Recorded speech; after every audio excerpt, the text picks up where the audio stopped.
Apa kata Syekh Abu Bakar bin Salim? Orang yang melayani keluarga Nabi Muhammad, semua tempatnya di sorga, nggak ada yang di neraka. Ini yang ngomong bukan orang sekelas kita.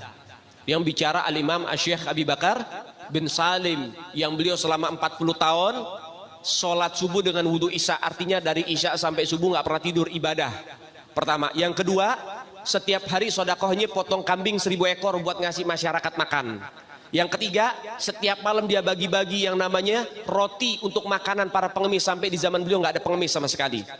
Yang keempat, beliau duduknya nggak pernah bersila macam kayak kita. Duduknya itu tahiyat akhir. Ketika ditanya sama muridnya, wahai Syekh Abu Bakar bin Salim, kenapa engkau nggak duduk di kursi emas? Engkau ini guru di atas guru. Semua para wali-wali itu di bawah kakimu. Engkau pantas duduk di atas kursi emas. Kenapa kau duduk di lantai dengan tahiyat akhir seperti duduknya seorang budak? Apa kata beliau? Bagaimana mungkin aku bisa duduk bersila ketika setiap aku duduk di hadapanku ada baginda Nabi Muhammad? Jadi ngelihat Nabi bukan mimpi, ya godoh, lihat nyata. Itu Al-Imam Syekh Abu Bakar bin Salim radhiyallahu taala anhu warḍah. Syekh Abu Bakar bin Salim ini yang menurunkan daripada marga Al-Hamid, Habib Umar Al-Hamid bin Jindan, kita orang bin Hafid, Habib Umar bin Hafid, kemudian Al-Muhdhar, Habib Soleh Tanggul, Al-Hamid, ya, kemudian Habib Muhammad bin Ahmad Al-Muhdhar. Itu keturunan Al-Imam Syekh Abu Bakar bin Salim. Punya anak 13 jadi wali semua. Anaknya beliau 13 jadi wali semua. Ketika beliau meninggal, ini anaknya pamer keramat. Ayo siapa ini yang kira-kira gantiin Aba? Al-Hamid ngeluarin rantai emas dari langit. Keramatnya Al-Hamid tuh, ngeluarin rantai emas dari langit sampai ke bumi. Lagi ngobrol sama kakaknya Al-Muhdhar nih, Syekh Umar Muhdhar. Ayo wahai Syekh Umar Muhdhar, nih lihat keramatannya, nurunin rantai emas dari langit. Sampai ke depan dia. Ini Habib Syekh Umar Muhdhar ketawa doang. Dia bilang sama adiknya, Al-Hamid, coba lihat tuh paling atas siapa? Gak tahu, ada Syekh Umar Muhdhar megangin rantai dari atas. Lebih hebat saya, katanya. Tuh anak-anaknya bagaimana abaknya. Kemudian Al-Imam Al-Faqih Al-Muqaddam Muhammad bin Ali Ba'alawi, ini pongkolnya para ahlul bait Nabi Muhammad. Beliau punya pembantu namanya Al-Imam Syekh Said Al-Amudi. Syekh Said Al-Amudi. Kita jangan bicara habibnya dulu, jangan bicara majikannya dulu, kita bicara pembantunya dulu deh, biar kamu tahu bagaimana kedudukan mereka dzurriyyat baginda Nabi Muhammad. Syekh Said Al-Amudi, pembantu Al-Imam Al-Faqih Al-Muqaddam. Beliau sudah meninggal lama. Cintanya dengan keluarga Nabi Muhammad luar biasa. Syekh Said Al-Amudi ini dari bangsa Masya'eh, keturunan sahabat atau selainnya, bukan dzurriyyat Nabi. Ketika sudah ratusan tahun meninggal, datang satu habaib ziarah. Ziarah ngucapin salam, assalamualaikum ya Syekh Said Al-Amudi. Ini udah ratusan tahun meninggal nih. Anda tahu apa yang terjadi? Kuburannya kebelah jadi dua.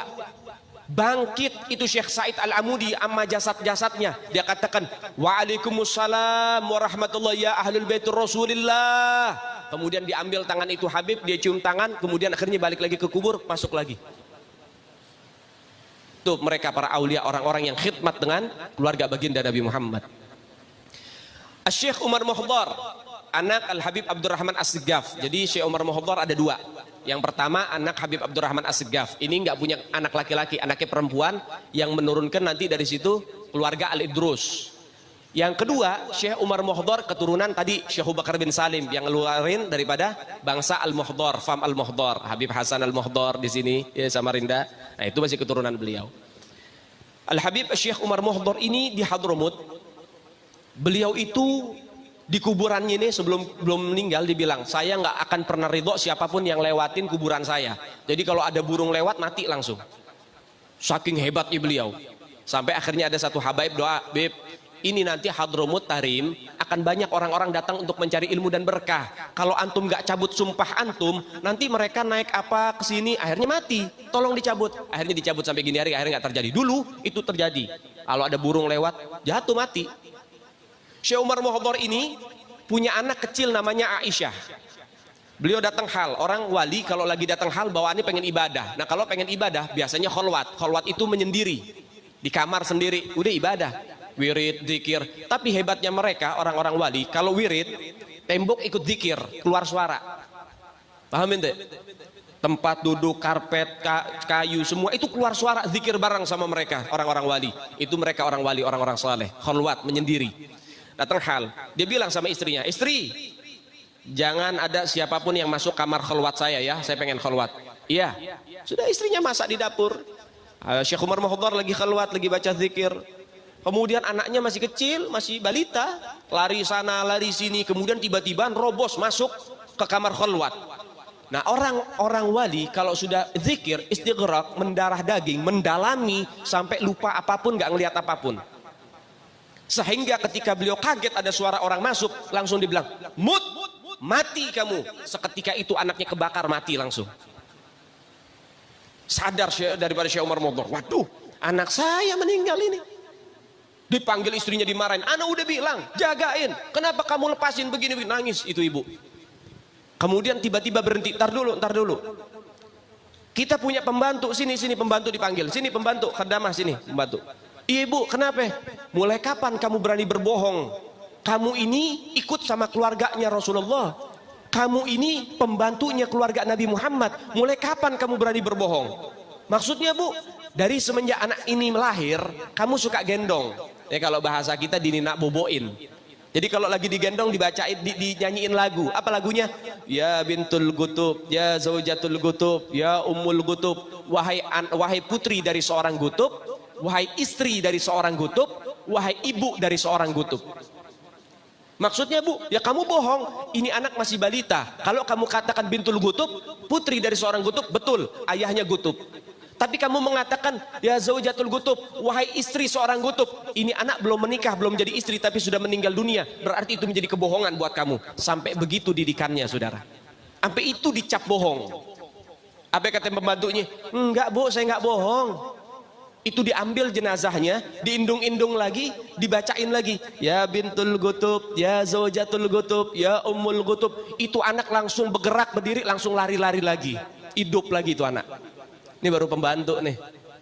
Kata Syekh Umar Muhdar, kamu mau ngelawan takdir, anak mati kamu hidupin. Apa kata pembantunya? Enggak tuan, yang ngelawan takdir duluan kan tuan. Anak hidup dimatiin. Dia taslim. Nyerah satu sama. Ya udah, berarti memang udah takdirnya. Kan tadi hidup, kemudian mati. Ya, kemudian sama pembantunya dihidupin lagi. Tuh lihat. Makanya Nabi bilang apa? Ummati kal anbiya bani Israel. Umat saya itu mereka seperti nabi-nabi Bani Israel. Jangan lagi Rasulullah kita bicara. Jangan lagi Rasulullah. Kalau misalnya Nabi Musa bisa ngidupin orang mati, Nabi Isa bisa hidupin orang mati dan mengobati orang yang kena kusta dan lain sebagainya. Umat Nabi Muhammad banyak yang bisa. Paham? Al-Imam Syekh Abdul Qadir Jailani dulu pernah ngidupin orang, satu pemakaman umum dihidupin sama beliau. Datang satu orang anak, wahai Syekh Abdul Qadir Jailani, saya ini pengen minta tolong. Minta tolong apa? Saya pengen ziarah ke makam orang tua, terus tapi saya lupa makamnya di mana. Saya kubur di mana saya lupa. Saya cuma ingat tempat pemakaman umumnya. Waduh, ini anak durhaka. Makanya nih yang suka ngeharamin ziarah hati-hati tuh. Yang suka bid'ah-bid'ahin ziarah nanti tahu-tahu makam orang tuanya di mana lu nggak tahu lagi. Sampai nggak tahu ini anak. Kemudian akhirnya apa? Di mana tempat pemakaman umumnya? Di sono. Datang. Ini pemakaman umum yang dimakamin ribuan orang ini. Datang sama Syekh Abdul Qadir Jailani. Itu dari pintu gerbang ada makam. Gum biiznillah, bangkit kamu dengan izin Allah. Itu mayat bangun. Tanya, ini bapak kamu bukan? Bukan. Oh mati lagi. Gum biiznillah, bangkit. Kamu ini bukan mati lagi. Terus sampai satu pemakaman umum dihidupin. Lihat bagaimana keberkahan umat baginda Nabi Muhammad sallallahu alaihi wasallam. Itu Syekh Abdul Qadir Al-Jailani yang disebut Qutbur Rabbani. Al-Imam Syekh Abdul Qadir Al-Jailani di dalam kitab Habib Salim Jindan, beliau memberikan daripada kisah magom Al-Imam Syekh Abi Bakar bin Salim. Syekh Abu Bakar bin Salim itu dulu pernah ditampakkan nama Allah Ta'ala, dibuka hijabnya, diliatin magom semua para aulia, ma taqaddama wa ma ta'akhir, dari yang pertama sampai yang telah terakhir.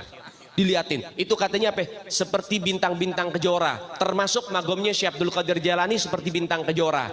Ada dua magom yang seperti bulan dibelah dua.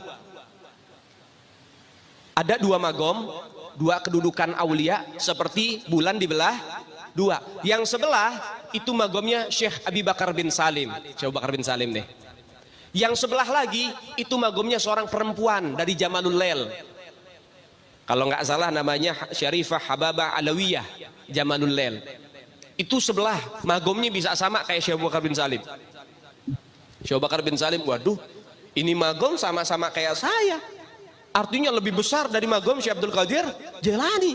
Dicari itu perempuan, dinikahin sama Syekh Abu Bakar bin Salim. Akhirnya magom itu perempuan diambil sama Syekh Abu Bakar bin Salim. Dikatakan kal badrut tamam. Magom Syekh Abu Bakar bin Salim dikala itu seperti bulan purnama sempurna. Itu Syekh Abu Bakar bin Salim. Yang mana beliau ini ruhnya pernah diturunkan oleh Allah lebih dulu sebelum beliau dilahirkan untuk menolong kakeknya yang masih bujangan waktu pengen dirampok. Itu Syekh Abu Bakar bin Salim. Jadi kalau kita bicara tentang bagaimana para ahlul bait Nabi Muhammad, luar biasa. Tapi saudara, yang bisa cinta sama keluarga Nabi bukan semua orang. Yang bisa cinta itu orang pilihan yang Allah pilih. Kalau kau punya cinta kepada Rasul kakeknya, kau akan bisa cinta kepada cucunya. Kalau kau cinta kepada cucunya, kau akan tambah cinta kepada kakeknya. Karena kau pasti kagum kepada cucunya, apalagi kepada kakeknya. Jadi kalau bukan pilihan Allah, dengar ceramah saya, dengar cerita semua kiai, semua ustadz, semua habaib tentang kemuliaan habaib, tetap nggak bakal cinta sama dzurriyyat Nabi. Ingat, kalau sudah khatamallahu ala qulubihim wa ala sam wa ala absar ghisyawah wa lahum adzabun adzim. Kalau sudah hati dimatikan oleh Allah, telinganya itu tuli, bukan tuli di dalam lahiriah, tapi batiniah. Dikasih nasihat pasti nolak. Apa ini Habib baru kemarin sore lahir, tuaan juga saya, lebih tahu saya. Pakai sok-sokan bicara lagi. Dia menolak, matanya akan menolak. Bagaimana Allah Ta'ala kirimkan balak dan musibah, semuanya Allah tumpahkan karena kebanyakan kemaksiatan. Tetap aja yang dolim-dolim, yang rampok-rampok, yang suka fitnah jalan terus, yang hasut jalan terus, yang benci sama ulama jalan terus, tetap gak bakal berubah. Kenapa? Hati sudah dimatikan oleh Allah Ta'ala. Na'udzubillahi min. Hanya satu yang bisa menyadarkan mereka. Apa? Siksa dari Allah Subhanahu wa Ta'ala. Maka oleh sebab itu sadar sebelum disiksa.